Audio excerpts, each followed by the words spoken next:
Senran Kagura Burst Re is the much needed and much anticipated remake to the original Senran Kagura game. Though I've briefly spoken about the games before Shinobi Versus on this channel before, I've never given them proper reviews, and honestly that's mostly because I find them a little painful to play. I know some folks feel they're original and fun, and that the games that followed them are the bad ones, but that person isn't me. Thankfully, Burst Renewal has been redesigned from the ground up in a style that definitely appeals more to me. In seemingly every conceivable way, this feels like an improvement over the original. Though I need to state the following before we move on, because a lot of people seem confused. This game will not have as many missions, characters, or as much content as the past couple entries. This is a remake. It is set at an earlier point in the time in the ongoing narrative. Adding the new characters to this would be like putting Kylo Ren in Star Wars Episode 1. It just wouldn't make any sense, you know? So, oh wait, what's this? Oh, well, never mind that then. Screw me and the series plot, I guess. This game has less content than Estival Versus and cost the same price, yet more content was made and sold as DLC. The Senran Kagura DLC practices strike again. For now, we're gonna brush all that aside and actually just look at what's here. Because... one second. Smart lights. We're living in the future now, nobody needs this crap. Anyway, moving on. We're gonna brush all that stuff aside and actually just look at what's here. Because this is a remake, and the game, without any DLC, price notwithstanding, is almost exactly what it should have been. So let's start with the story.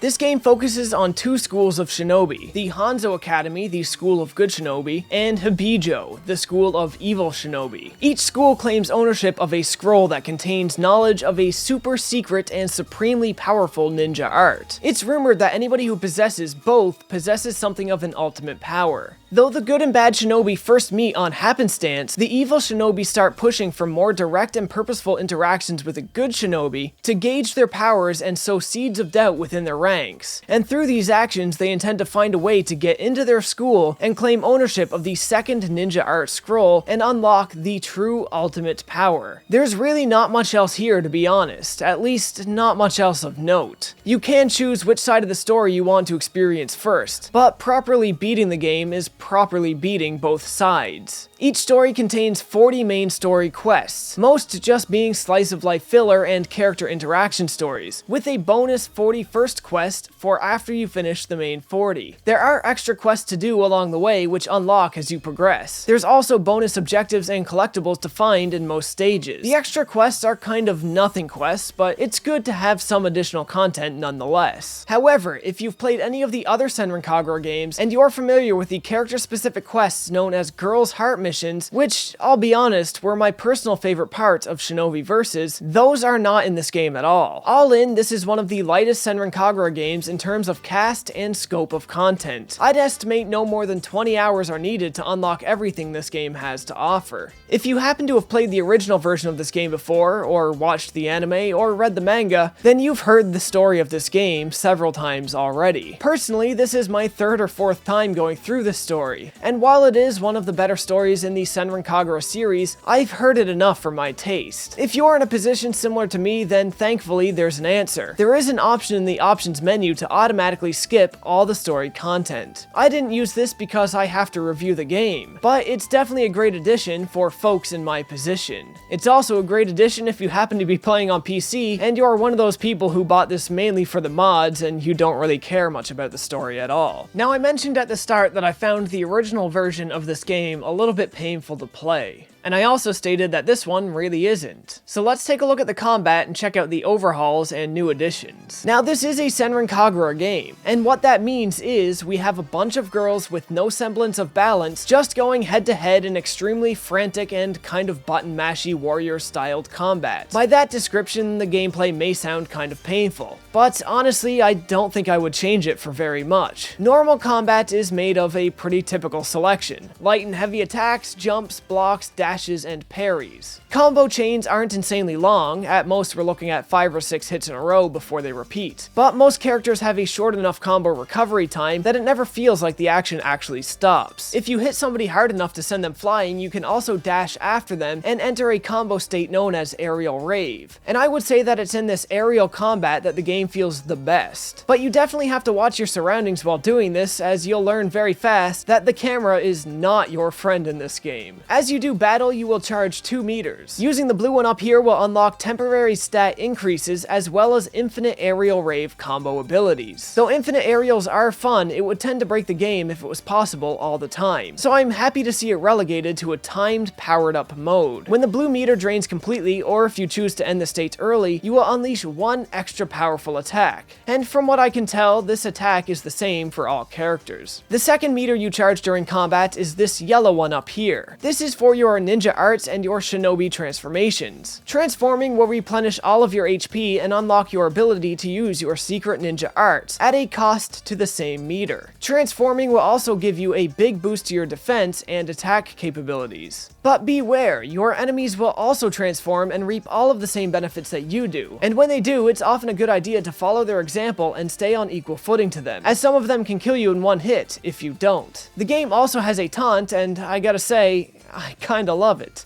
Especially Hibari's. Frantic mode has also returned, but it can only be used at the very start of stage, or not at all. What Frantic mode does is strip you of all of your clothes. This ups most of your stats and the speed at which you fill your battle meters, but it comes at a huge, and I mean huge, cost to your defense. In previous games, you could just go into frantic mode mid-battle, and if you cast a single ninja art against your opponent while frantic, it was like an instant win button. You're not that powerful this time around, and the risk of using frantic is much higher. Your defense is so low that some scrub enemies can kill you in one shot if you're not lucky. The all-or-nothing nature of frantic mode now makes it more like a challenge mode for stages rather than a different combat ability to just use on the fly. And as much as I like how they handled frantic mode, by far my actual favorite addition to combat is how enemy attacks are telegraphed. In previous games, combat was so frantic that blocks seemed near useless, but now you see these grid patterns on the ground during combat here? Well, these indicate that a big enemy attack is coming your way. You can block it to negate some damage, or with a well-timed block, you can parry the attack and stun the enemies, and it just feels darn good hitting those parry windows. The timing for them isn't really hard, but it adds a lot of extra life into combat using mechanics that simply felt discouraging to use before.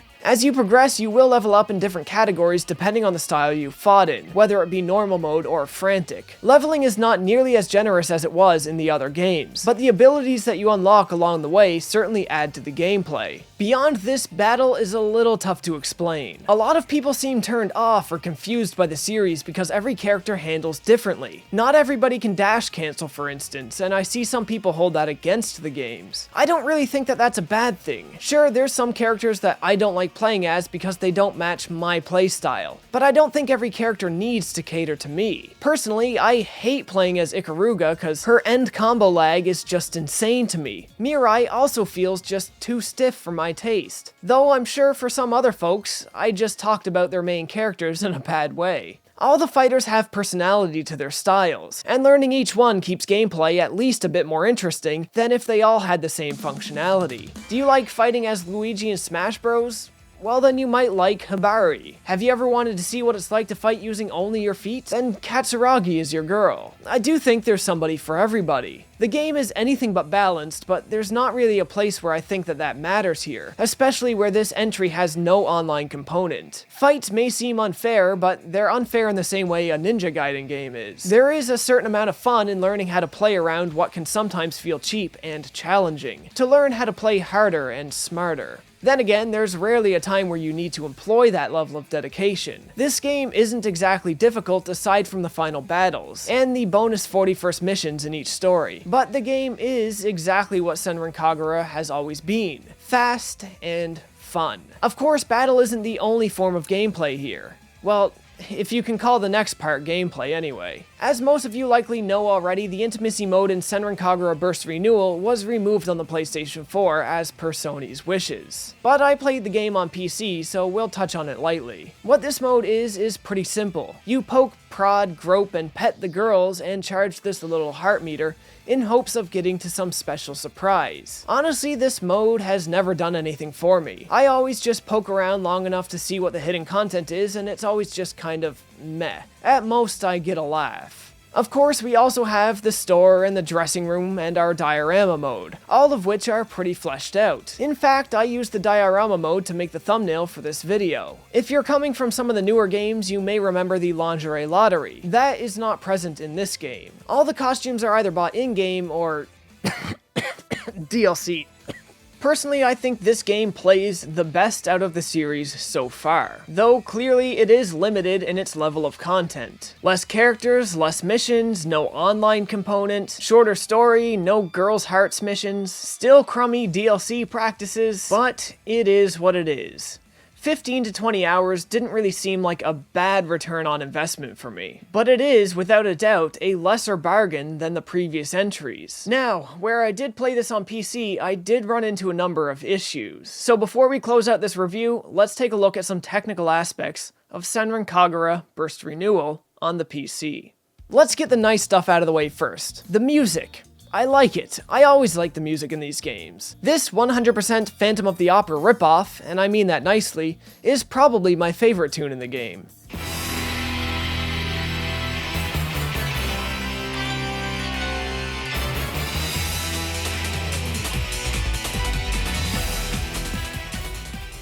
It probably helps that I like what this is ripping off, but yeah, that doesn't really matter. Voice acting is great. It's your standard Senran Kagura affair, and most of the game is voiced. Japanese only, but it's done well. The visuals? Again, pretty good. Character models look great, though they do clip into themselves a little too much. Most of the environments we've seen before, but they look much better now. The high contrast colors in some of these places I find especially attractive, but they're not exactly raising the bar with their poly counts or their skyboxes. Special effects on attacks, though often blinding, I think add a lot of desired spectacle to the battle as well. But I do really hate that boxes and stuff have no destruction animations. They just vanish, and that just feels way too cheap. Lastly, I love some of the personality in the menus, like Yomi here checking in on her bean sprouts. Now let's talk about the bad stuff. But keep in mind, once again, I played on PC, and experiences may differ from person to person. First of all, you cannot access the options menu until you've already played through the tutorial. This irritated me given that the game defaulted in 720p for some reason, and that looked like crap on my 4K monitor. Some of the special effects on menus can make it hard to read what you've selected, and this is only one of many font issues in the game. Some font titles like this just look bad, and they can benefit from a drop shadow or an outline. For some reason, anytime a letter with an accent above it, like an umlaut or something, is used, there's extra spaces to either side of that letter. So suddenly a name like Yagyu looks like two words. During visual novel story segments, the text auto-progresses no matter what, and it flips to the next text card way too fast. This will likely get patched, but for those who want to experience the story and haven't before, it might be a major source of frustration. This next one isn't really a complaint, but